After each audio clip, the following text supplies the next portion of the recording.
You're listening to another great podcast in the MyMac Podcasting Network.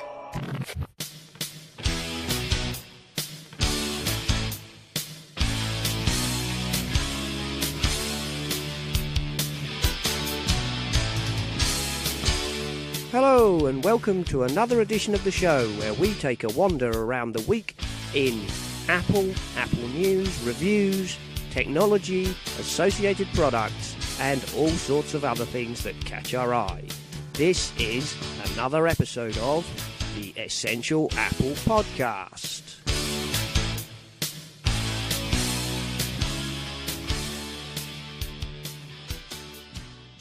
And welcome everybody to the 100th episode of the Essential Apple Podcast. And joining me this week, I have Alex France from FontBundles.net and DesignBundles.net, who I've mentioned on the show before. I have Mark. Hello, Mark. Hello! Well, episode 100, couldn't sort of not make an appearance for that, and today I'm accompanied by a wasp that seems to be stalking me, so you might hear me running around a little bit. If we hear some crashing, we know what it is. And somewhere here, we should have Donny, but he keeps dropping the connection. So, anyway, Alex, thank you for coming on the show, and how are you today? I'm great, thank you. Thank you for inviting me. I feel very privileged to be on your 100th show. Well, there you go. That's pure coincidence, really. But somebody had to have the 100th show, and you drew the short straw, it seems. Right. Well, Alex, would you like to tell the listeners what FontBundles and DesignBundles is all about? Yes. So basically, FontBundles and DesignBundles are online marketplaces. We connect buyers and sellers of digital items together. We've got a slight difference from other sites, though, because we've got a very easy to read and understand license. So we give buyers a very easy and hassle-free way to buy maybe fonts or design templates which they require, just to allow them to do their job easier and quicker. And we have great prices. And one of the things which we also do, as well as the marketplace that we have, is we bundle together a lot of products, generally around 30 to 50 products, and we have them at a reduced price, around 90 to 98% off, depending on the size of the bundle. So it's a really great way for designers to be able to, stock up on products for a number of their new projects that they were either working on, whether it's just for themselves or maybe professional designers like yourself, for instance, who works on clients, and you may need a bunch of fonts for a new project that you're doing, and you can buy them all in one thing for a reduced price. Yeah, I mean, I am a member of the both the FontBundles and DesignBundles.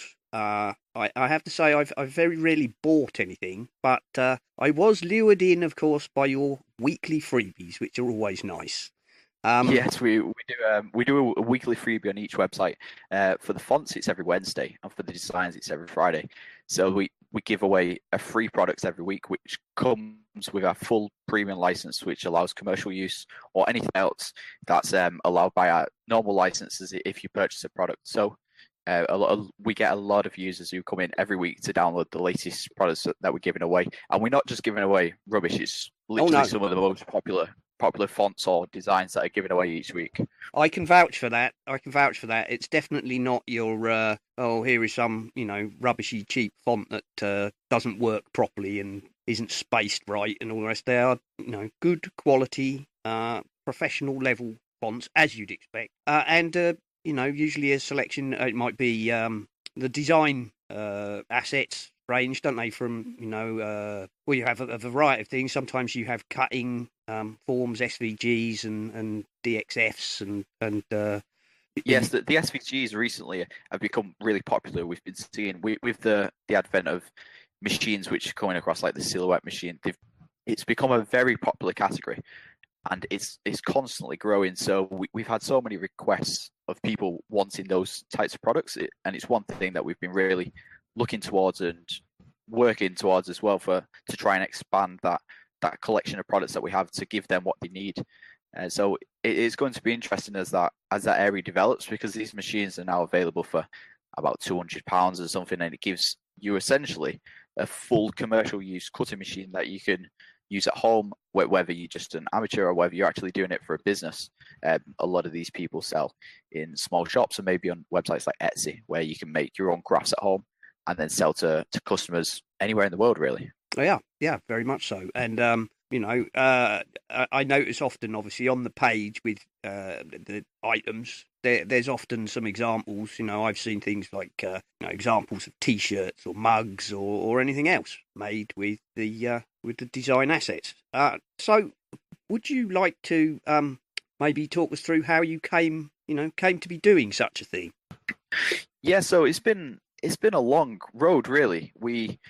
We originally started, me and one of my other co-founders, who's got Jeff. There's the three of us in total: me, Jeff, and one of our past clients called Andy. I met Jeff at university, and we were doing very similar courses, which was all around design and like development, basically. I was the development side. Jeff is a designer, and through uni was gaining experience. We worked on a lot of websites for businesses making and selling online. So we always had a passion for online commerce. One of the first businesses we did was actually selling T-shirts. So we've always wanted to set up little things. So we created a business where we would sell T-shirts to the people who were at our university, and also we tried expanding further by selling through forums and stuff like that. So that gave us a really good introduction into how to make the website for people and how it should work. And we learned a lot from that. And over the years at university, I think it was our second or third year, we set up a development company, me and Jeff, and we started to get bigger and bigger clients. And one of our clients, maybe after 2 or 3 years, was Andy. And it was a huge website that we worked on for many years. And we eventually ended up getting a percentage in the company with him, because we were constantly working and we really liked his work and believed in what he was doing. And from that point, we basically became good friends. And we've always had the experience with design marketplaces ourselves, using them at university. So for clients, we were buying certain things through Envato and other people like that. But we didn't see any difference. So from like 2009 until now, Envato has definitely improved a lot of things, but there hasn't been really any huge leaps in their website. So it was just one thing that we were always interested in and wanted to go into. And we set up at the end of 2015, and we started with FontBundles Marketplace. So there was me, I was doing the development, Jeff was doing the design, and Andy is brilliant at the customer service and marketing. So we worked well as a team of three. And from there, we was able to build it up. We focused on fonts first, and after that, got some traction, and we started to get a community together. We then heard people, wanting more things than just fonts. They wanted the other designs. So then we expanded into DesignBundles, and from that point, it's just been getting bigger and bigger. And one of the things that we really focus on is our community spirit. So we really like people to be, enjoy what we do. It's not just about us selling to them, and that's the end of it. If you look on our Facebook pages, and we have lots of groups, there's so much communication between us who are inside the company and also our customers. We have a real good, good relationship with them, and we like to have it. It's not it's not a corporate feeling. We like to be friendly and work with them. If they've got ideas of what they want us to be doing, want us to be selling, they have a direct line to any of the people who are, the directors in the company, and we then, take on board those things, and look what we can do to improve the website to cater to their needs. Yeah, well, that's very nice. And I'm guessing if you have that kind of community spirit amongst your users and providers, that to some extent sometimes the customers are actually inspiring the creators, because if they say, oh, well, I could really do with, I don't know, a bunch of floral patterns done in a certain style, that one of the creators might pick up on that and say, well, I can do that, Yeah, exactly. Nice. It wasn't many years ago when we were on their side of the situation. We were using other companies which are effectively were doing a similar thing as us, but they were very corporate and maybe aimed at big design companies. Whereas I feel we've got those products as well, but because of our community side, we're bringing more people into this market and allowing people from crafters, not to feel intimidated by these huge products. If it's a PSD, for instance, which requires loads of plugins or whatever is involved in Photoshop, a lot of people can get intimidated. So we like to cater to all levels as well, and we have a lot of tutorials. We have a thing called Design School, which is basically like helping people learn how to start design. So we start them on the journey and then provide those tools for them to not only go from beginner, but to intermediate and then advanced and become a company themselves if they wanted. So we have all levels of that. And as you say, we've people saying like, I need this. We have a community on Facebook as well, which is of the designers that are actually on our website. So we have around 3,000 to 4,000 stores, and a lot of those are in this group. So we're always providing the latest trends, whether it's search trends or whether it's things that we've heard on Facebook of a lot of people saying they want, and we'll put them in there and say, guys, do you know, these products are wanted or whatever. Or if we're building new bundles, like recently, we've been looking towards Christmas because a lot of people want to start getting their Christmas products made and stuff. So we've been telling designers, this is the perfect time for you now to start working on those, and then, you know, you can start selling. So we're trying to help both sides of the community. So not only provide customers with what they need, but also help the designers of what we're seeing in the latest trends and get them to be, you know, creating those products so then they can sell more themselves. Yep, you're definitely right, because now, you know, in my trade and obviously in your trade, now is the time to get started for Christmas. So, yeah, I mean, we're getting customers coming to us now, started saying, well, I need to think about my Christmas cards, I need to think about my calendar, you know, corporate gifts. So, yeah. Exactly. When you've got things like the actual physical items that have to be made, there's obviously a time delay there, and you really need to get things planned earlier. So the designing is basically 6 months before almost in some of the events.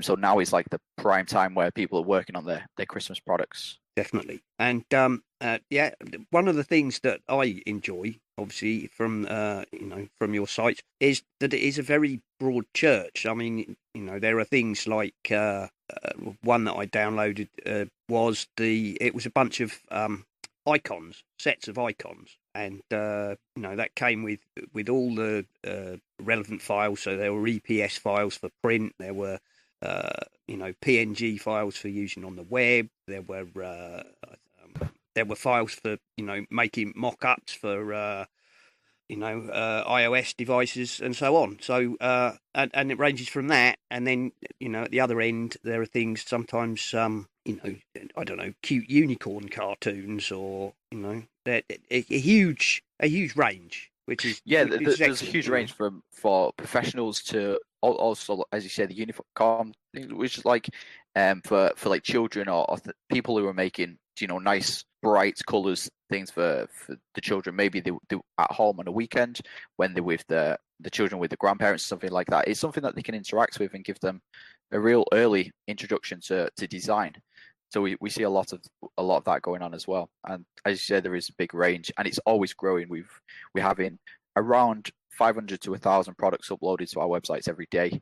So that inventory that we have is just getting bigger and bigger all the time. No, well, that's excellent. And as you know, everybody should know by now, if you want to sign up with Alex's DesignBundles.net or FontBundles.net, simply go to those sites and sign on. And yeah, if you sign up for one, you get signed up for both of them. Basically, they're interlinked completely. So if you purchase on one site and then say you purchase on DesignBundles and then go to FontBundles, it's exactly the same. I mean, you can get your downloads in the same place. You will already be logged in and everything, so they're very integrated. Excellent. And in case anybody listening would like to, you know, get in touch with you, maybe with a view to putting their products, you know, to you, how would they go about that, Alex? They could either contact us directly through the website. We've got like an email form on the bottom left, which they can click on, or we also have a Create store. And on there is basically just a sign up form. You go through, you fill everything out, you put in your portfolio, so then we can see what products you're making. And once you've registered and everything, we then look at that internally, and we'll be in touch with the designer and go from there. If they're accepted or if they declined, for instance, we'll give them a reason why they declined, and maybe they can focus on that area to improve it and come back with different products which maybe fit our websites better, for instance, and then get accepted later on, if that's the case. Very good, because I know Donny, can you hear me, Donny? I can hear you. Yeah. Donny produces a lot of sticker packs for iOS, but I think they would be quite suitable because they're sort of cartoony doodles. A lot of them. I think I'm already thinking in that direction. They would be, I think they're very much the sort of things that sometimes, turn up on the design bundles assets. So I think Donny would be interested in talking to you about that, Alex. I've been setting up the store as you've been talking. Oh, there we go. Perfect. We definitely communicate about that after this then. Yeah. Okay. Now, do you have like some sites say if you put something on our site, you can't put it anywhere else, like exclusivity agreements? Do you have anything like that? That's another thing that we wanted to not do. Basically, a lot of sites are very limited, and fair enough. If that's the way they want to be, that's what they can do. But for us, we like the community thing. So if you want to sell with us, brilliant. We're not restricting you selling anywhere else at all. So you're more than welcome to list on any other websites.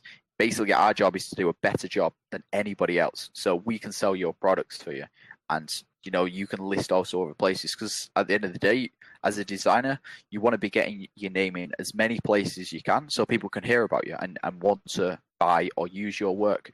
So from that regard, we want people to be able to list on different places as well, not just be limited to our website. Good. That's excellent.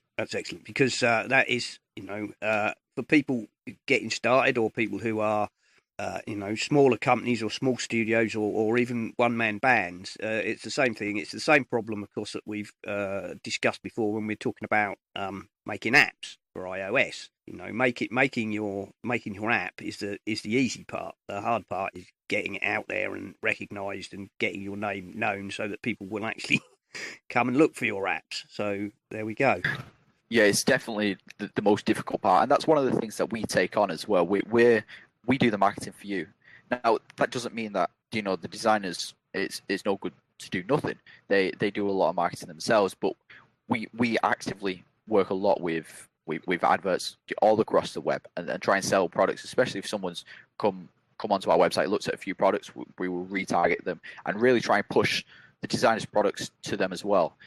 So we're only going to make any money if we sell your product. So our biggest aim is almost to be a marketing company as well. So we're doing both sides, and we're providing the service for the customers, but also for the designers as well. We're marketing your products and trying to sell them to as many people as possible. Yeah, well, I mean, I know because I get your emails, and they're not intrusive, but they will be, here's the Wednesday list, say, of new products or exciting, interesting products, or sometimes you have focuses, don't you? The craft week or whatever. And yeah, we try and mix it up and bring also new artists or new designers that maybe have gone under, they've not been noticed enough. They've got great products, but for some reason they just haven't ever featured highly on something. So we try and promote them as well.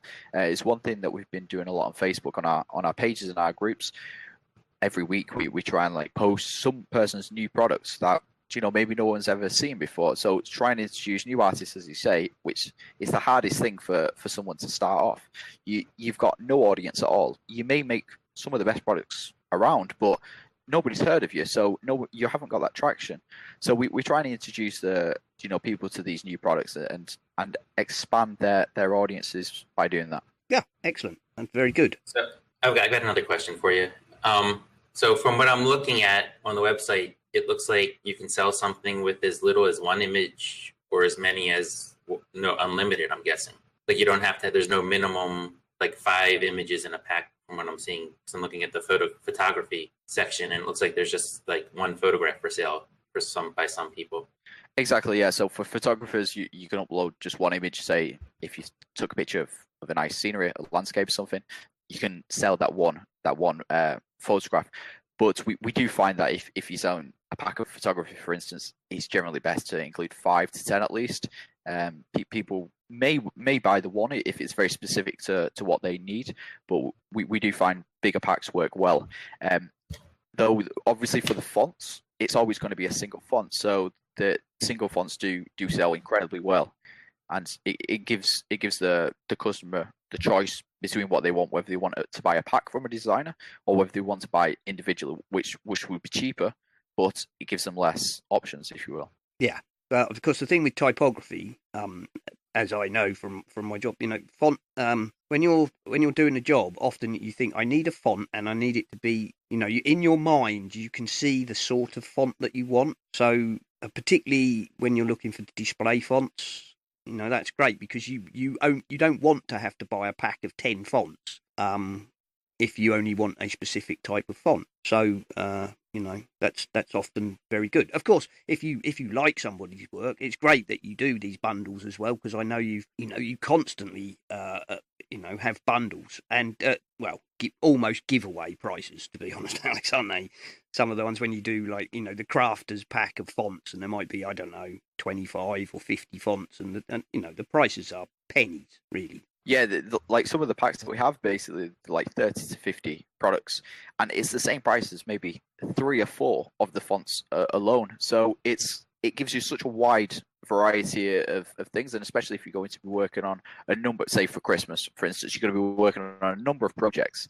You can buy this pack and save a ton of money and get all these commercial use products straight away, and you don't have to worry about buying individual licenses for all. It comes with an easy to understand license of what you can do with the products. And we also offer 2 licenses. So we have the premium license, which pretty much covers everybody unless you're a huge corporation, and then we have something called our corporate license, which if you're going to have, say, more than 5 people using the products internally in your company, you're going to need a big license that allows all of your employees to work with those products. So we sell that for companies who big design agencies, basically. So we have not only a license for people who are just one-man bands.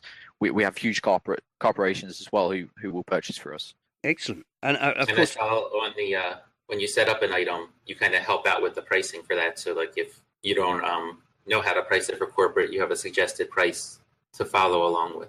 Yeah, we set prices, and we also set minimum prices on our products, because we found a lot of people were basically just trying to undercut the whole industry, and for the designers it was becoming almost just giveaway. They were making no money, and it was impossible for people to live off that work. So we like to set minimum prices on the products, because it's incredible work that some of these people do, and it's not just a product that can be given away for 2 cents. Or like some of the websites we're doing. So we give away one product a week basically for each site.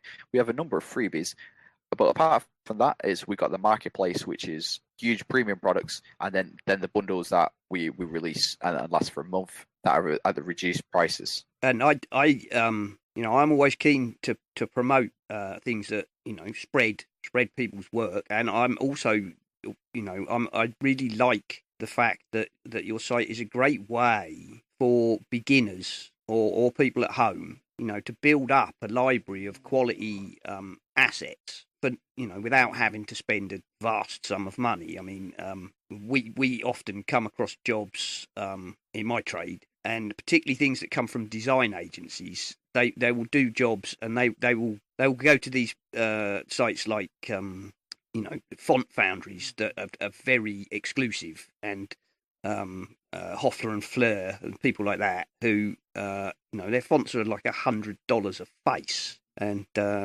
design agencies like to use that because then they're showing off, really. And also they're like, you can't copy this design because we used a font that cost $200. But that's not most of us, is it? That's not that's not your workaday print company. That's not your average design studio, and it's certainly not viable for crafters and non-profits and people like schools. And I'm exactly.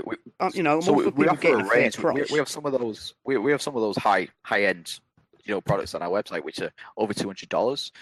But we have a lot of the script fonts or the lower fonts which are much better priced. The difference between the premium professional ones is generally if they're $200+, for instance, they come with a big family of fonts. So you have lots of different weights and a huge amount of extras that come in the font as well. Oh yeah. Whereas the other fonts are generally 1 or 2 weights, but that's just what the people need. Like if you're a crafter, for instance, you're looking for a style, and if you see a style of font that that you like, you don't need 10 different weights of that font. You just need the one style which you can purchase. So for the lower price, it's a perfect entry level for people to buy fonts, and with full commercial use as well.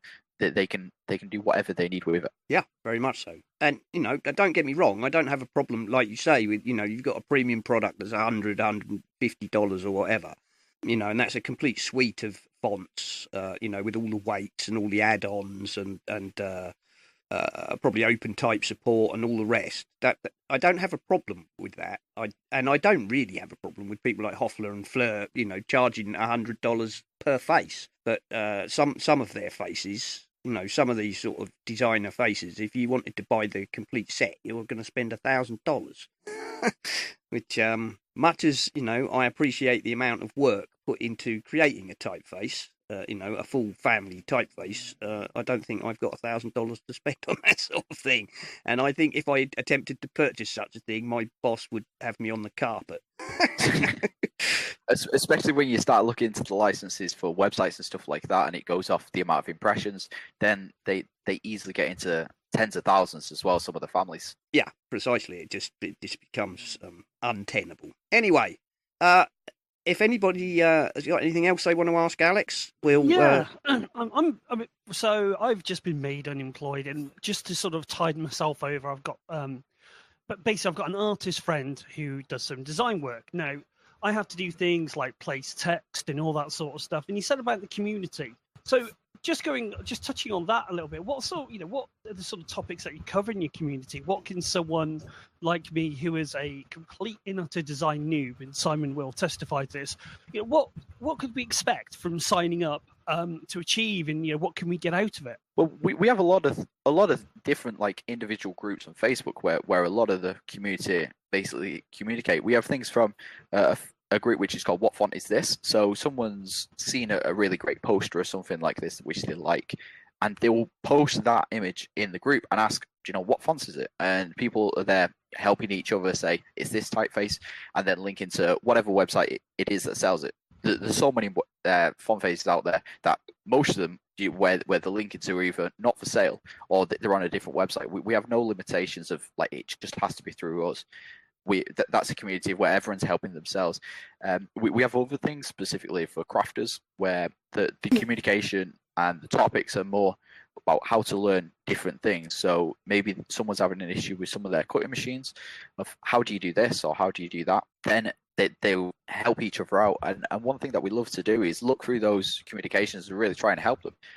And also on our design school that we have, we'll look at what's popular this week or what people are struggling with, and then we'll make a tutorial which will help those things. So we then can spread the word of like this solution is for this problem. So a lot of people have issues. Maybe we've cut in some of the items, some of the SVGs which are available on some other websites or through ours.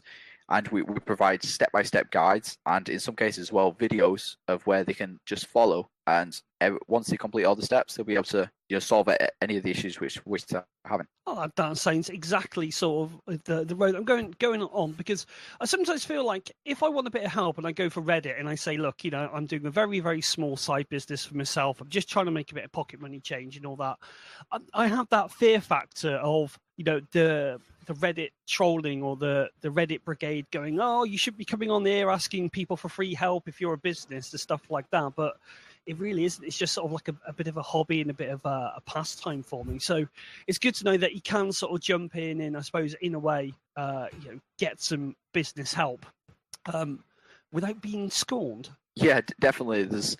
It's the same for me when I was first learning through university, is like learning how to code, for instance. You'd go online and you almost don't want to make a comment, because if you say something stupid or maybe something that you haven't learned, you're doing wrong, people all jump on, and attack you almost because they get some fun out of that. And that's one thing that we like cut out straight away. Like if anyone is doing that, then they'll be blocked or removed from the groups, so that we can have a nice a nice community feel where people, can feel free to say whatever they like or ask whatever they need, even if maybe it's something very simple that they're just overlooking. Yeah, that sounds brilliant. And that, again, like I say, it's because there is such a, you have got like the people that, that the bedroom printers, the bedroom designers and stuff like that. And I know absolutely nothing. I know how to load up Affinity Designer and place a few images and work with layers and levels. And I've got that thing where in my world, I can look at something, I can see it's not quite right, but I couldn't explain why. And I've got one particular designer friend who just seems to have that knack of tidying things up and making it look good. And to be honest, I hate him for it. Yeah, I know exactly what you mean. When we're working on the website, for instance, and you can kind of see things that don't look right, but I can't explain why. I'll just say, I want this changing somehow, and then the designers at our company go away and come back, and maybe it's just a little shadow or just some little bezel or something there, which just finishes everything off, and it's such a talent that these people have. It's really incredible to see, and it's one of the things that I love. I love working with such an awesome, talented community, because as I'm not a designer myself, but I love to mess around and try and create things. So by being able to use these products as well, it basically makes me look better than I am. Simon has been there many times for me. Going, Simon, what's going on? It's like, for example, now I'm just trying to work on a mock-up on a Sunday afternoon of all times. But that sounds fantastic. I will be signing up after the show. Very good. Thank you very much. Yep. Well, thanks for that, Alex. And I think now what we will do is we will take a 5-minute break to get fresh coffee or, whatever. And we'll let John Nemo open his hardware store and tell us about this week's product. Take it away, John. When you've got time on your hands and you want to do something endlessly creative with your hands, there is a new product called Blocks, Blocks. The company is Specs, Speeks. Their website is GetSpecs, GetSpecs.com. Product is $30 in the U.S., and they have the pictures and all the descriptions of it on their website. When you first open it up, it looks sort of like a Rubik's Cube, that same sort of look.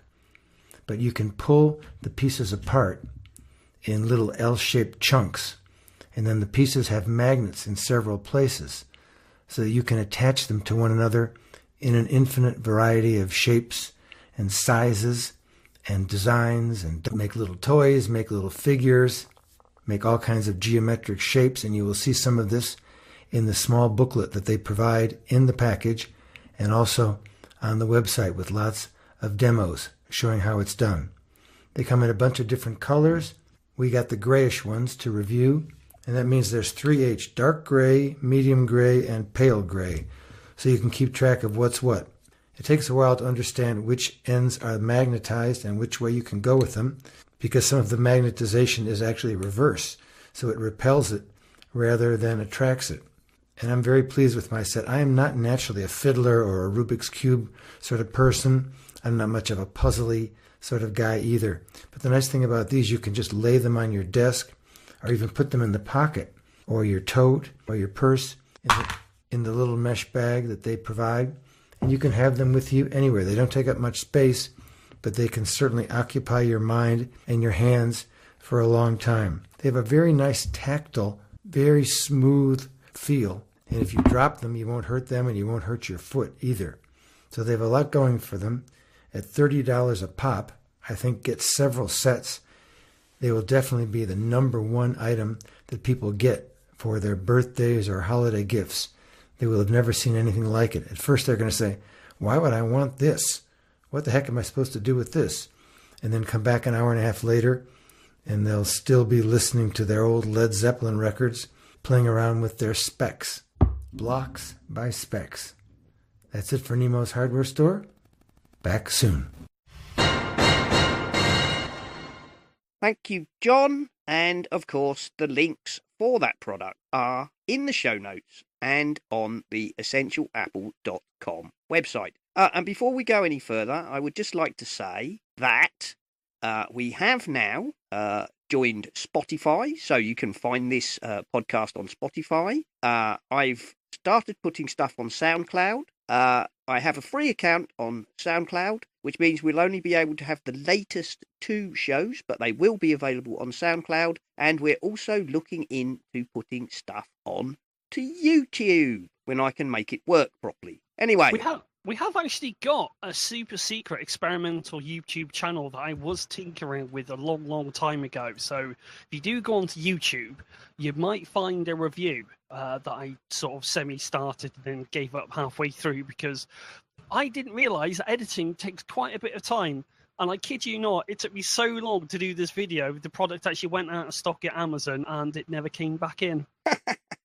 Well, I have created a channel called Essential Apple Podcast, and at the moment, last week's show is available there. And when I can get the workflow smoother, I shall put more up. Anyway, there we go. Right, we're going to move on now and have a look at some stories. And in the break, we have decided that we will start with Doug Field returns to Apple after leaving Tesla.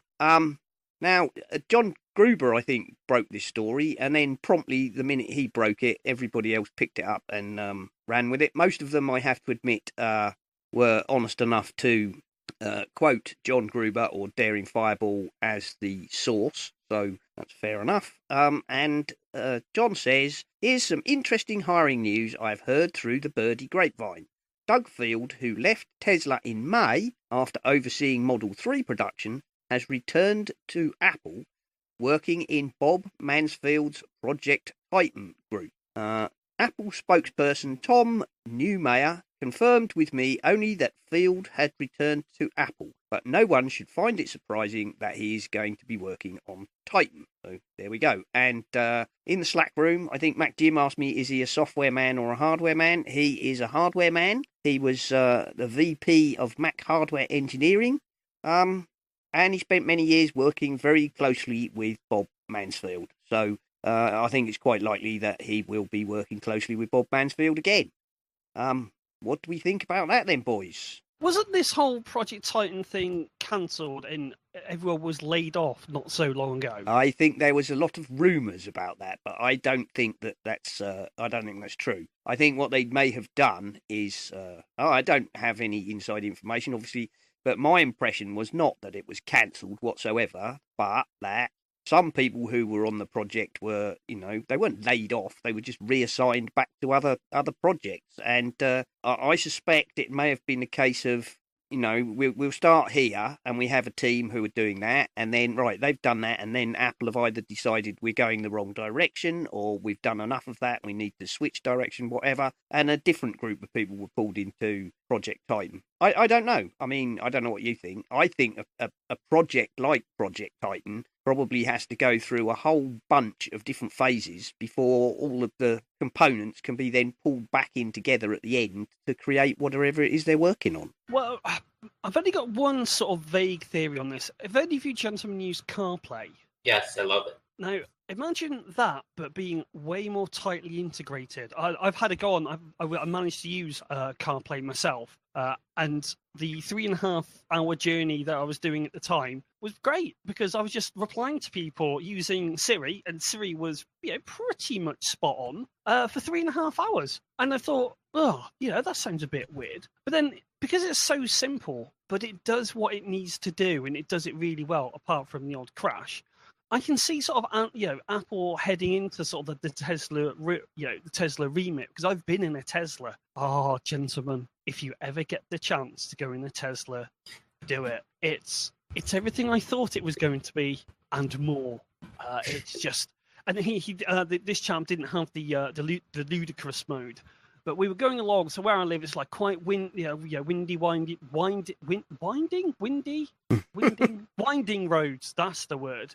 And we were going along, and I'm sort of thinking, this feels quite nice. And I looked at the speedo, and we were going flat and fast, in obviously within the remits of Her Majesty's highways police speed limits. But it's just amazing. And then they had like this big iPad-y sort of console thing in the middle, and I'm looking at it and going, that's not bad. But if that was Apple, you could immediately charge more for that, and I'd buy it. I'm so tempted if I'm looking at what I can actually sell in my house to go and buy the new Tesla. It's just that. You might have to sell the house. Yeah, I was going to say, I think you might have to sell your house in order to buy a Tesla. Especially if you want a Model S, they're incredibly expensive. I think they start over 100,000. Oh no! I'm not going to be greedy. I just want the very basic entry-level one, and I'll be happy because I'll never have to pay for petrol ever again. You can go find out Hot Wheels Tesla on eBay, probably. I got one from my uncle. There you go. Yeah, if anyone does want to donate a Hot Wheel Tesla to me, get in touch. But honestly, it's one of those things where I came out of it and I just went, this is just now spoil every single combustion engine car that I've ever driven. I've driven some nice cars, and this just sort of went, nope, don't want to be a fossil fuel burner anymore. There's big similarities between Apple and Tesla, I think. In the way they make the products. As you say, it changes your whole experience of everything else. And I think it's the same for Apple with their computers. You know, they give you something which is beyond what you used to. Like if you've worked with other products, Apple just seems to make everything seamless and everything works well. And that's what Tesla have brought to cars, I think. Yeah, I sort of wished there has been a lot of stories recently about that everything's heading towards services for Apple's growth revenue, and I'm just wondering, do they need a bit of an Elon Musk character there now? Do they need someone a bit crazy to try and do something a bit more risky? I mean, what's everyone think? Has Apple sort of gone a little bit sort of safely, softly, catchy monkey? Well, apart from the trash can Mac, do you think that they need that sort of Tesla-esque sort of presence? I suspect. I hear what you're saying there, Mark, because sometimes they do feel a bit staid at the moment. But Apple being Apple, I suspect that they're more, rather than shouting it out there, that they're more wild and wacky projects are usually kept completely under wraps. So I mean, this Project Titan, nobody really knows anything about it. There's all rumours that it's this and it's that, but nobody knows. No. I mean, as John Gruber even says here, he says, despite reports that the company has scaled back the project to merely make autonomous systems, that rumour never made any sense to me. Apple's modus operandi has always been to make a whole widget. Apple makes products, not components. Yeah, they make the hardware as well. I agree. I think if they're going to do something, they'll definitely want to make the car aspect, not just the autonomous driving. Although they could probably make a great system and be able to license it out to everything, like all the other makers. They never wanted to do that with their OS or anything else. So I think they will be looking at, even if it takes 3 or 4 more years, they'll spend that time to make sure the hardware is their own. I mean, I mentioned, I think it was last week when I was talking to John Martellaro, and as he said, Apple can't really be ramping up to produce cars because it would be almost impossible to hide that scale of development. But I don't think that that's where they're at yet. I think that whatever they're doing, Apple are Apple. They don't do anything until they're pretty certain it's going to work. So I could actually, for once, imagine them, or envisage them building a system, an autonomous car system, and maybe licensing that to a few companies, Mercedes, BMW, whatever. Yeah, but they're all entrenched with their own systems, though, aren't they? I mean, for example, Apple CarPlay was a hell of a faff because to sort of get CarPlay up and running, I had to go down and, get the Peugeot app and then sync to this whole head unit thing. Car manufacturers really don't want to give up that sort of side of things. Now, if they were to go to someone like, let's say, Tata, who make the world's cheapest car, and say, right, we'll design it, we'll spec it out, all you've got to do is build it, that I could see happening, but I don't see the sort of integration or them taking over from anything like the BMW systems. No, that's possible. But I think, and this is purely my own wild imaginings, that if there is going to be an actual Apple car designed by Johnny and Mark Newson, that will be the last step in along the road. I've said it before. You don't get to something like a fully finished car. The Wright brothers didn't build a 747. you build up, and then when you've got all the pieces and you know they all work, then Johnny and Mark go to work in actually designing and building an Apple car. So I'm this thing that there are no leaks, there are no part leaks and whatnot. Apple, even what evidence there has been, is that so far, whatever Apple are doing, they are still currently fitting into bog standard production cars. That doesn't mean that's where they're going to end up. That just means that why would you attempt to build and manufacture a whole car just to test your systems out? That's not how it goes, is it? You don't do that. You buy a Mini Cooper or something and mod that to run your system. So much easier for them to hide as well. Yeah, exactly. And I mentioned it before, and Apple do have a license in California for I think a fleet of 55 autonomous type research vehicles. So who knows? Mark, I see where you're saying, and that they don't appear to be doing some of the slightly more out there ideas, but I suspect they are. They just keep them under their hat, which is why sites like Patently Apple are sometimes interesting, because they keep an eye on Apple's patents, which obviously don't prove anything, but they obviously suggest things that Apple has at least been tinkering with. Well, that's been strangely quiet for the last sort of month or so. Admittedly, I haven't been the world's biggest follower of Apple stuff just recently, but there's been very little on that front as well. No, there hasn't, but I think you have to be even Patently Apple point out that Apple don't even make that easy, because they don't always send their patents to the same place. The patents turn up, they might be in Germany, or they might turn up in India, or they grab these patents. They don't necessarily just send them all to the US Patents Office. They scatter them around the world, so that even for people like Patently Apple, keeping track of what Apple are patenting isn't always 100% simple. Quick question for Donny. Donny, when did you use CarPlay, and what was your thought about it? I actually have CarPlay in my car right now, and I love it. Like you were talking about texting through iMessage, just using Siri, it works great for me. I love being able to access my podcast app through the display on the screen without having to hold the phone and figure out what's going on the phone. I just wish it could be wireless. I wish someone would make a wireless adapter so I don't have to plug my phone into the lightning adapter all the time when I get in the car and then pull it out. I've had issues where the connection doesn't go to the car, and it turns out after searching the internet that the lightning port on the iPhone was just dirty. So I had to clean that out, and then once I did that, it worked great again. But if someone would just make a wireless adapter, it would be awesome. Have you turned off what is it called now? Siri's verbose mode, because it says you have a message from, gives you the name, gives you the message. Would you like to reply? And I made the mistake of going yes, and then Siri goes, "What would you like to say?" And then I would sort of say what I was going to say. Where I learned just as I was getting home and I had to give this hire car back, you could go reply with da da da da da da da, like saying reply with "I'll be there in 10 minutes. Put the kettle on." What's your method of interaction with Siri? I know it sounds very dull and boring, but it's interesting to me to try and stop because she tries to be a bit too talky, and I'm sort of liking the whole Amazon Echo thing of just being able to bark at Amazon Echo and it doesn't try and be my friend. I've never had Siri actually say you have a new message. I've had it drop down on the display and show me I have a new message. I think I must have that mode turned off or never had it on. And then I can, and then when it drops down, it says you have a new message from so-and-so. I think it says, do you want me to read it to you or something like that? And I can say read it, or I can say reply.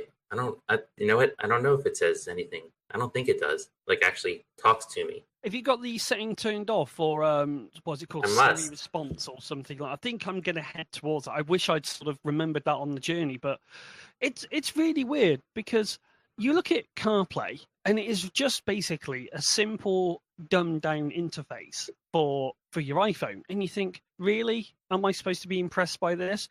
But just the way it's so hard to explain. It's not an essential. It's nothing overly brilliant, but it is in its own weird way. And I know I've just contradicted myself, but yes, if I have the chance to buy an external CarPlay unit that doesn't break the bank, I'm certainly looking out for one. I would not get a car without CarPlay anymore. Oh, I'm with you on that. I am with you on that.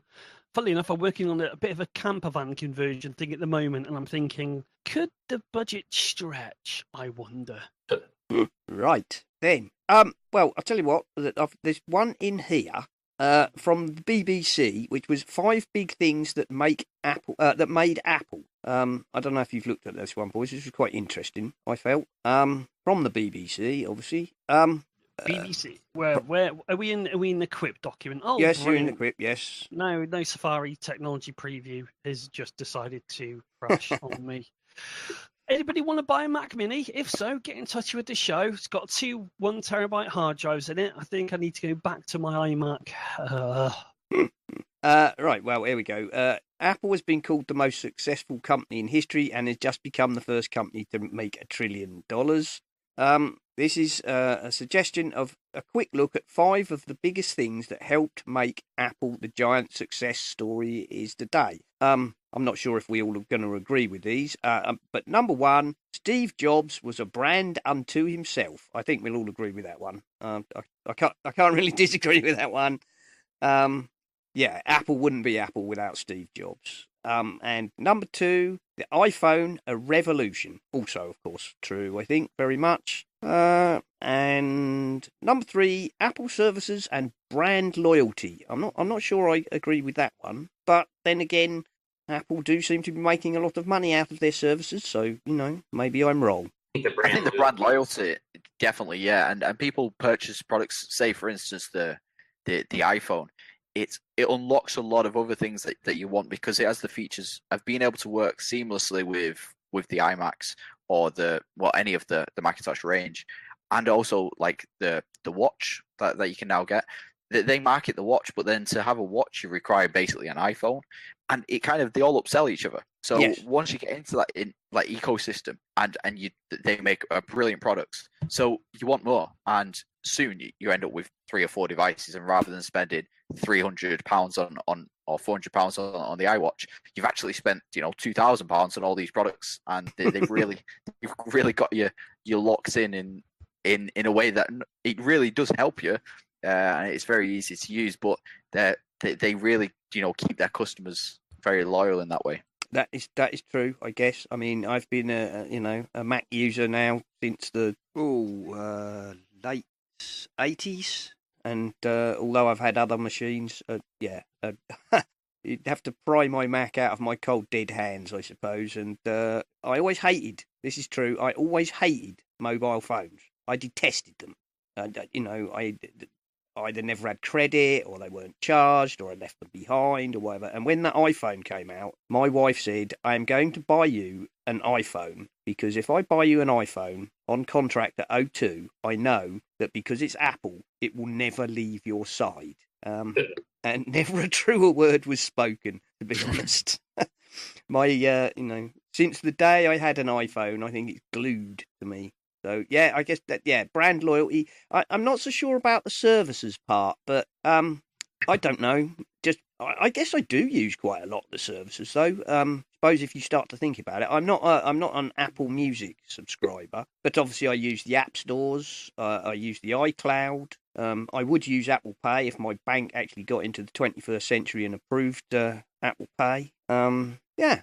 So there we go. Anyway, it's a good read. It's a good read, that, from the BBC, and worth a look. I just find it interesting the Mac wasn't mentioned in there. Yes. Without the Mac, there wouldn't be any of that. Except for Steve Jobs, but... Yeah. That's interesting. Yeah, they don't mention the Mac, do they? They talk mostly about the iPhone. But then again, I suppose the iPhone is Apple's biggest product by a long way, and that's the thing that took them, to a large extent, the thing that took them to $1 trillion market cap. Then again, I don't think $1 trillion market caps actually work very much, because it's just calculated on shares, and shares go up and shares go down.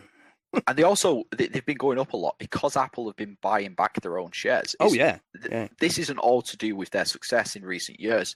If they haven't been buying back their shares with the huge amount of money that they've got stashed away in various places, it'll be interesting to see what difference it would have made to the stock value. Would it have hit $1 trillion if they weren't buying back the shares? And basically it's giving them out to the current shareholders by removing them from the Mm. the number which are available. Yeah, that is also true. Right, there's another one here which is really more of something to read rather than to discuss.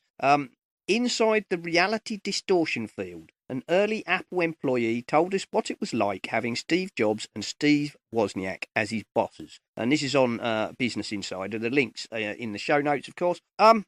It's a good read. It's it talks about Apple, Steve Jobs and Steve Wozniak in the fairly early days. Got a few revelations in there, like Steve Wozniak was prone to hiding behind the cubicles when he heard somebody call his name and he wasn't particularly interested in getting involved. What, me? No, I'm not here. That's an interesting read, as you might expect. What else have we got? This week in Apple News, Apple Music has now delivered a friend mixers for all the music your friends are listening to. Actually, Carl Madden was talking about this on the Mac and Forth show. As I don't use Apple Music, I don't either. no, I'm not. Well, they've just gone in giving a free trial away again, haven't they? Because Have I've they? been waiting for it, and I think it's still around now. But for a while on my phone, it's saying, "Oh, come and have a free month on us." And I was like thinking, I'm kind of tempted, especially like with Spotify, it seems to have gone a bit crazy. I don't know if this is something new. I don't know if I'm just showing how old I am. But it's so I'm out and about, and I'll be listening to their radio. And I'll tag, I'll say, "Hey Siri, what song is this?" Sorry, everyone. Oh God, my phone's going bonkers now. No, stop. Well, at least when you say it, your phone actually responds. Mine just completely blanks me. Yeah, I get that in the car. There's like a face-off between my watch and my phone to see if anyone's going to reply, and I just get really testy with it. But the Spotify's doing something really weird. So I tag stuff off the radio, and then so I'm thinking, right, I've got a playlist in my head. I know what I want to listen to. And then Spotify goes, "Oh, we've also added this to your mix." It's like, no, get stuffed. I don't want to discover anything at the moment. I'm quite happy listening to what I've chosen. But that's just me being old. Well, I think that's just part of their business model, isn't it? Constantly, shoving new stuff at you, whether you want it or not. I'm going to give it a go. I mean, does anyone here use Apple Music, or have they tried it? And was there any reason why you didn't keep with it? Were you already entrenched? I don't listen to that much music.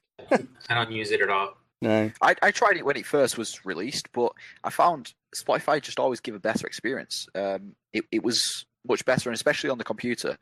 With iTunes, there was something not quite right there. It was slower than Spotify as well. I felt with finding the music that you wanted to listen to.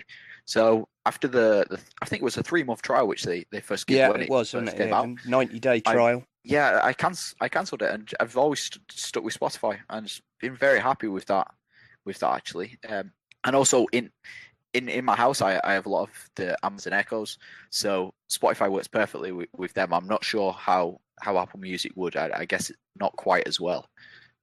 So it's a few things that I've stuck with Spotify really for. Yeah, I mean, I had the 90-day free trial, and I think I opened it twice. And that's not to say there was anything wrong with it, or is anything wrong with it, or isn't. It's simply that the amount of time that I have free for that sort of thing. If I'm going to listen to some music, I usually want to listen to something from my own collection. If I'm driving or whatever, I don't drive great distances, so I'd rather just put the radio on and get a random selection of stuff for half an hour. I'm the same. My favourite radio station is Radio Caroline, which you can get online, on digital, and on FM. I'm available for voiceover work if anyone wants a really dodgy-sounding English guy. If I mention I've just been made redundant. But the good thing about this particular radio station is that it plays. It's an album radio station, so don't just play. If you name if you're going to play stuff like the Eagles, they don't just play Hotel California. You get all the other good stuff and things like that. So that's one worth checking out. I'll bang that in the show notes. And the best show to catch is on a Saturday afternoon between 12 and 3 with Peter Anthony, because he's responsible for every weekend going, "Oh, right, there's another 79p spent. There's another 79p spent." But at least I'm getting my money's worth. So I refuse to buy a song that isn't. If it's less than 4 minutes, I won't buy it. Right, and the other one here, new Siri Shortcuts beta introduces limited HomeKit integration, I'm told. This one was on Apple Insider, but I've seen it several other places. Obviously, because people have been, waiting for this, haven't they? People have been waiting for the HomeKit integration to become more fully fledged, particularly with the Siri Shortcuts. So, I don't know. I guess that's good if you're into that sort of thing. I am an Internet of Troublesome Things refusenick, and I'll have no truck with it. To this beta thing, I've only sort of my mind got refreshed about it this morning because it came up in Apple News type thing. I want to give it a go. I would love to see what sort of shortcuts I could create, but then that would rely on me being creative, and that's where I fail. Well, there we go. I think this one so far has only made it to the developers, but I'm pretty sure if it's out to developers probably within a week, it will be available for public beta. So there you go, Mark. If you're interested in that, you can get the public beta soon enough, I'm sure. As I say, means nothing to me. I have no smart devices, and I am a bit of a stick in the mud, and I am not keen on Internet of Troublesome Things devices anyway. There we are. Right, Alex, anything else in the list catch your fancy here? Well, the one about the MacBook. Oh, yes. It's one area that we actually mentioned in the BBC article. Like, the Mac was not even mentioned in it. And I think that almost emphasizes how much of Apple's focus has gone away from their line of computers. And I really wish they would do something quite big that, one of these years. It almost seems to be an area where they've just left it and just trying to do small little upgrades every year. I love my MacBook that I always use, and their line of computers, as using them almost daily. I wish they would try and improve them a bit, because everything's going towards mobile now, but there's still so many professionals out there who rely on a bigger screen and everything that a computer can do for you. So I wish they would bring some really big updates, because the last big update I feel was the trash can Mac, as was mentioned before, but since then they haven't introduced anything new. No, other than the sort of touch bar MacBook Pros, which recently got refreshed, which is what we're talking about here, which is first impressions after nearly a month with the 2018 13-inch MacBook Pro on 9 to 5 Mac. There's the iMac Pro, of course, but nice as that is, that felt to me a bit of a stopgap. And for those who are old enough to remember it, it reminds me, and I've said this before, it reminds me in some ways of the Apple II FX, which was at the time the most expensive, Mac ever produced. It was also the most powerful, but it was an evolutionary dead end, because to screw the sort of power out of it that they did, they done a whole load of things to the FX. It used different RAM from everything else. It used a different bus. It was basically a super hot-rodded Mac. So it was, when it was launched, the most powerful Mac available, but it was an evolutionary dead end because it had been hacked and thing. And I get a nasty feeling that the iMac Pro might be similar. There we are. This is a review of switching from a 12-inch MacBook to a 13-inch MacBook Pro. Quite a long article. What was the main takeaway from that article? What was the end result of it? Did they sort of say much about it, or because you are right? It's like it's almost like the Mac is being kept around a bit reluctantly. I think they betted big on the iPad, and I've just literally been able to play with an iPad Pro for a few weeks, and I'm getting quite a lot done with it now. Especially with iOS 12, just tweaking things up there, and you just sort of like look at everyone's saying, isn't it? You just look at the iMac and you think it just seems to have got stuck. It needed to have, about a year or two ago, Apple just needed to give in and say, right, can we smash a decent graphics card in this and just get it over and done with?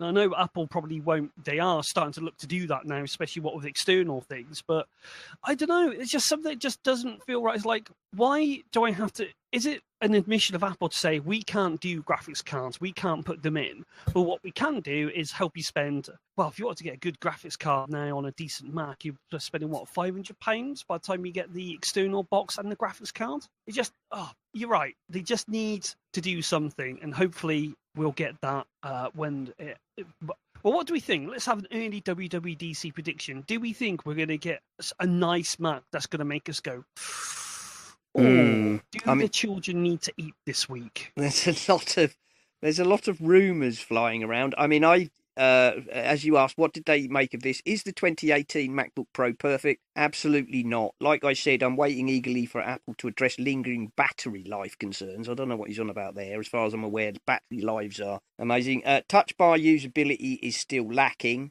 I don't think that many people are completely convinced by this touch bar thing. Ultimately, this year marks several important steps forward for the MacBook Pro. Hopefully a sign of things to come. So overall, I think it's a positive review. It's quite long, so I won't delve too deeply in it. The iMac, I mean, the iMac Pro, as I say, is lovely, but I sort of super hot rod. The iMac itself, well, obviously I've got the what was it, the 2017 27-inch iMac at work. That's a really nice machine. Well, it's a conversation we have all the time, isn't it? About what kit is it that we use? I mean, Donny, what's your sort of your current runner that you're using at the moment? I have a 2011 iMac right now, and I'm starting to push the limits of it, but I don't need that much of a machine anymore because I do everything on the iPad Pro. So I'm just hoping they release a Mac Mini, because basically my iMac is used for right now what we're doing, podcasting. I use it to make my sticker apps because I need Xcode. I use it to upload books to the iBook store because I can't do that on the iPad either, and I use it for photos. But most of my artwork, I do all that stuff, heavy duty stuff on the iPad Pro right now. So I don't want to spend iMac type of money, but I also don't want to buy a Mini right now because the Mini at the moment is the Mini at the moment is a shocking disgrace, and it needs to either be axed or properly brought up to date or replaced completely. I would love to see a Mini the size of an Apple TV. Yes. Either that or that's interesting. Well, there's no reason for it not to be now, is it? Because it doesn't have an optical drive. There's no need for it not. There's no reason for it not to be as small as an Apple TV. I know a new Mac Pro is supposed to be coming, but I think even that they've said it's not until next year. The laptops, I don't think we're going to see a huge amount. Probably a refresh on the on the MacBook line. I would really like to see Apple bring out something really quite different. The all-in-one iMac is lovely, and I'm not one for form factor changes for the sake of form factor changes. In fact, it's been refined fabulously, except for the fact that they insisted on making it thinner and thinner to the point that now the bloody ports are in a nearly impossible to get to place on the back. I would probably like to see some sort of redesign of the iMac. Still as an all-in-one. I don't know where you'd go with it, but then again, I don't get paid as much as Johnny does. Well, what about Alex? What would you obviously do a lot of work with designers. What is it that you're hearing from sort of your perspective and in the work you do? Do you have any sort of like finger on your pulse of what people are really crying out for? Not so much. It's quite split these days between what people are using. There's almost like this transition going on. A lot of people are starting to use the iPads as was mentioned. Like so many things can be done now on an iPad that people really starting to move over to it. And I believe that Adobe are actually going to be making a full version of their Photoshop soon for iMac for the iPad. If it's not even already in beta. So those changes, if they can do it right with the right UI and also just as powerful tools as you can have now, I think people are going to start moving towards that, because then they can move it from a desk and go anywhere.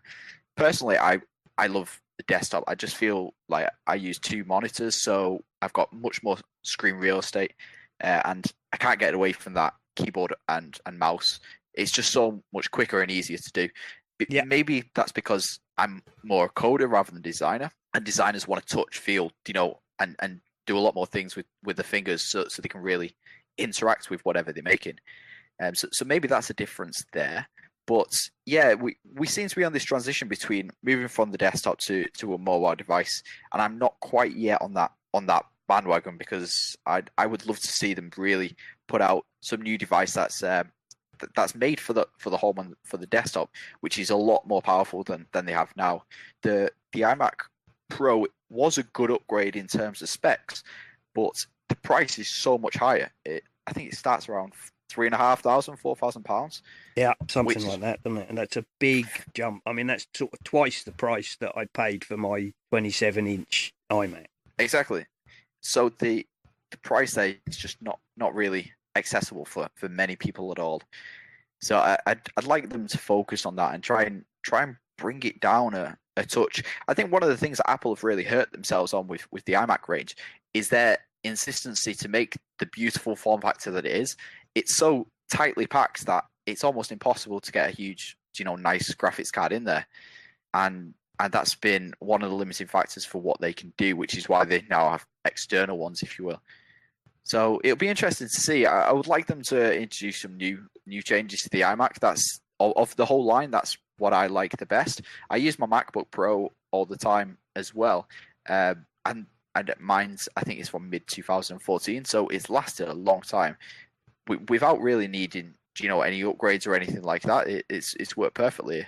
Yeah. So we do screw a lot of usage out of our machines. We do. I mean, my current personal MacBook Pro is a 2012, mid or late 2012.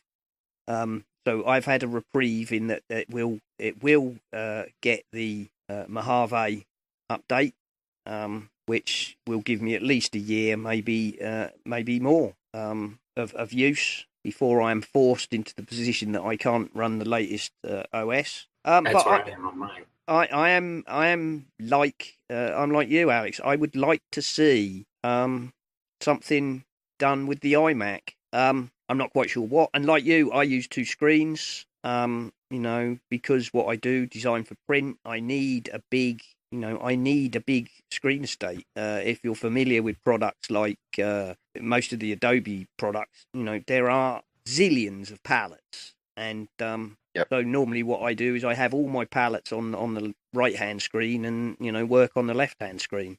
And once you do that, going back is...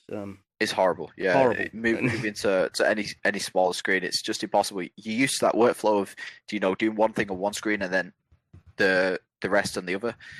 For my coding, for instance, I have all the code on the left screen, and on the right screen, when I'm making websites changes, I can see it instantly. So I can just switch between the two, and without that, it's a struggle. One thing about the Mac range, which I feel is the Mac Pro, which they have currently, is really made just for video editors. Nobody else really needs that power, and I think the iMac Pro again was similar, just to cater for them. But I wish they would open it up a bit more, where people, normal designers who are working with Photoshop or any of the applications like that, yes, they need a lot of RAM, but it doesn't need the biggest GPU in the world. So I would like some middle ground of where it's a decent power, but they can reduce the cost, and maybe bring it to much more reasonable. We need more mid-range machines, I think, is the Apple are never going to produce a budget Mac per se, but can we have something between sort of here's a basic Mac and here's one that you're going to have to sell your kidneys to buy. Yeah. I've been trying to work on my Hackintosh project, and that's failed miserably. But I think that's only failed because I'm trying to use components that basically just aren't compatible.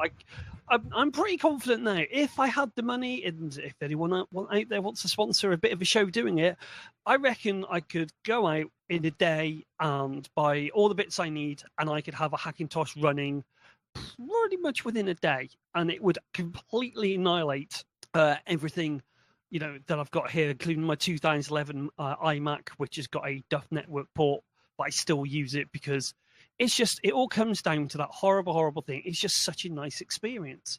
And I've tried to stick with Windows 10. I've used the Surface Pro, didn't like it, just wasn't for me. But yes, if Apple could just, they sort of did make that admission with the Mac, with the trash can Mac, didn't they? To say they had painted themselves into a corner. And I wonder if this year after year obsession with getting thinner and thinner, they sort of, I understand why they did it. And I sort of think that maybe, just maybe, they were hoping that the world would catch up with them. You know, they have this idea of where they want to go and the technology would become there. But as we're finding out, that just really hasn't happened. My beef with making the desktop thinner and thinner, you know, the laptops I can understand. And there are still plenty of people like me out there who are saying, you know, I don't have to have the thinnest and lightest laptop in the world. Apple have now got a range of laptops. There is no option. They're all super thin and super light. You know, could we not have a range of machines that are maybe a bit thicker and heavier, but maybe, you know, either for more battery life or, you know, for a lower cost or, you know, for the more ports or whatever? I don't know. And you know, a desktop does not need to be razor thin, does it? You do not have to roll everything out flat to stick behind the back of the screen. It's on your desk, right? It's always going to be the depth of the stand at the very least. So there you go. That's my feeling about it. I didn't feel that they needed to squash it down so flat that you get yourself into a situation where, you know, the damn thing's almost irreparable. There we are. Right. Well, we've been going quite a long time. So, what else have we got? I think a lot of this stuff we can probably skip over, to be honest. Technology, a new robot Kickstarter by Anki is powered by Qualcomm. That's from Forbes. They're touting a robot called Vector. You've probably seen it all over the web, but it's a Kickstarter. It's not actually a real product yet. Oh, this one. I did want to bring this one up. Researchers at Binghamton University have developed a paper battery which is entirely biodegradable. I think it might have been Mac Jim pointed me to this one. This one is on Tech Explore. Very interesting. We like stories like this. Just imagine how thin the phones and laptops will be if Apple got a hold of these paper batteries. Yeah. The batteries of the future may be made from paper. Researchers at Binghamton University, State, New York, have created a biodegradable paper-based battery, more efficient than previously possible. For years, there's been excitement in the scientific community about the possibility of paper-based batteries as an eco-friendly alternative. Proposed designs were never quite powerful enough, and there was questionable if they were genuinely biodegradable. Okay. Blah, blah, blah. Okay. They were able to make a self-sustaining bio battery. There is a dramatic increase in electronic waste, and this may be an excellent way to start reducing that. Okay. Okay. This bio battery is a hybrid of paper and engineered polymers, which give it biodegradable properties. We tested the degradation of the battery in water, and it clearly biodegraded without the requirements of special facilities, conditions, or other microorganisms. Okay. Are we still waiting for these graphene batteries that were supposed to come along? Well, there's always, I tell you, like 5 to 10 years. Everything's always 5 to 10 years. Forever. Yeah. It's like tomorrow. It never quite gets here. Did you not know that? Where's my flying car? 5 to 10 years out, mate. Power enhancement can be potentially achieved by simply folding or stacking the hybrid flexible paper polymer devices. So, there we go. Obviously, it's a research project, but that could be something that might be coming somewhere in the future. I like things like that. That's good. I like that. That's what we want. We need more things like that. Thank you. And we're pretty much there. Just a snippet was the Gemini PDA review, the Scion Series 5 Reborn. I read that review, and at 500 quid, you can keep it, mate. Sorry. It's an Android-based thing that looks like the old Scion Series 5, and it's 500 quid. Well, sorry, I'd rather buy an iPad. Right. Pretty much everything worth talking about, I think. The worth of chirps. Mac Jim has sent in the Mophie Power Station Plus 10,000 universal battery with lightning connector, which is available on the Apple Store. No idea on the price. Let me have a look. How much is it? It's probably going to be a lot of money. Come on then, Apple. £90. Oh, that's actually not that bad, is it? For Well, for anything from Apple, really. No, it's Mophie. It's a Mophie power pack. Yeah, £90. Well, for 10,000. 10,000. That's pretty good. So yeah, all right. Oh, and Mophie make good stuff. I can't deny that. And he also gave us a SanDisk Extreme Portable SSD, fast enough for 4K workflows, which he found on the 9to5 Mac. There you go. If you want a super fast external portable SSD, various storage capacities, up to 2 terabytes of storage. Blah blah blah blah blah. Not sure if they've got a price. Prices range from $100 for a 250 gig up to 500, just over 500 for the top end. So here we are. That doesn't seem that bad, I'll admit. And last of all, I have a worth the chirp essential tip, and that is there's an easy trick to locate your lost AirPods. This was on Business Insider, and that is, of course, if you don't know, if you've mislaid one of your AirPods, you can actually use Find My iPhone to make it go beep. I'll be using that one because I'm always losing mine. Right, if you dropped it in there, if it's gone down the back of the sofa, you can, as it say, if you lose your AirPods outside of the case, it is possible to track them down using Find My iPhone. The service works for all Apple devices, not just your iPhone. What about if they're in the case? I actually just lost my case yesterday. It took me about an hour. No, it doesn't work. To locate it. No, I'm afraid when they're in the charging case, it doesn't work. And I don't think you can track the case. So you're out of luck there, Alex.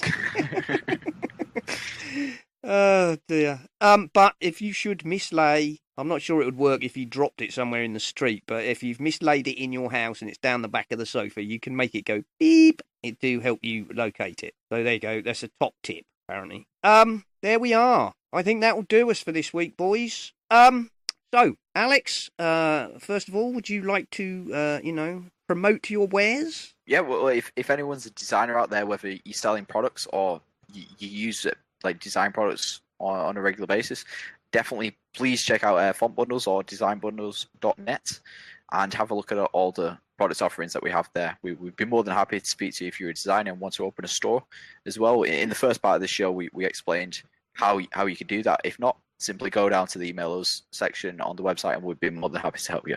Okay, and you mentioned you got a load of Facebook groups. How would somebody go about finding those?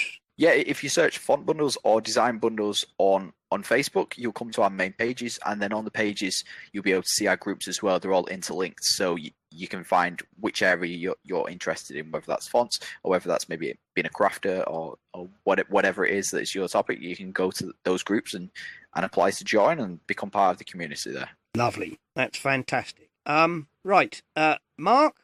Well, I'm a little bit on the Strava these days. You can find me there at Ocean Speed on the Twitter as well. So, yeah, and keep an eye on me on Essential Apple, because now I'm in the land of the unemployed. I might try and get back into doing a few more reviews and stuff like that, which the whole work life thing hasn't been able to let me do. So, yeah, keep an eye on the Facebook, keep an eye on Essential Apple, and you get hold of me at Ocean Speed on the Twitter. All right. And Donny?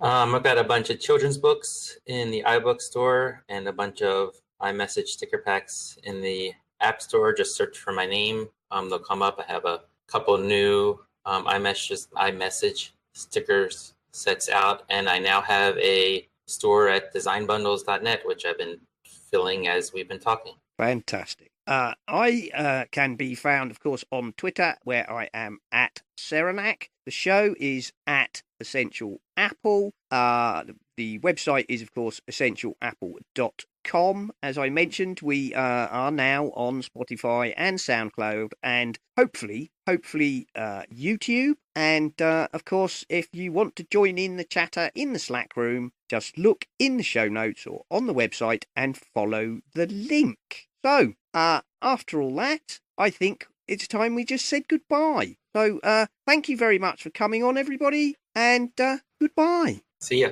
Cheerio. Bye-bye.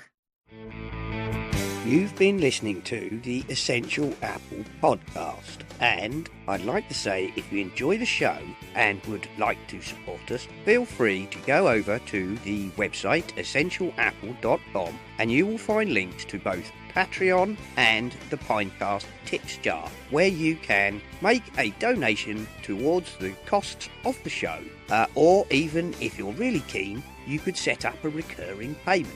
And thank you very, very much to all the people who already do support us. We really do appreciate you very much indeed. This show is, of course, part of the My Mac podcasting network, where you can find a variety of other shows like the My Mac podcast with Guy and Gaz, the G-Men, Tech Fan with Tim and David, the Nintendo Club podcast, the geekiest show ever, the Three Geeky Ladies, Bart Bouchots and his wonderful Let's Talk Apple, and possibly some more that I've forgotten. So why not go over to mymac.com, take a look at the available podcasts, and take a listen. 5, 4, 3, 2, 1. and we are go. Go. Wait. Go where? The commercial, Guy. We're recording a commercial for the mymac.com podcast. Ah, so we're recording the podcast now. Well, no, not now. At the moment, we're recording this commercial. So when do we go? Go where? I don't know. You started this whole go thing. The G-Men on the mymac.com podcast. We have no idea what we'll say next.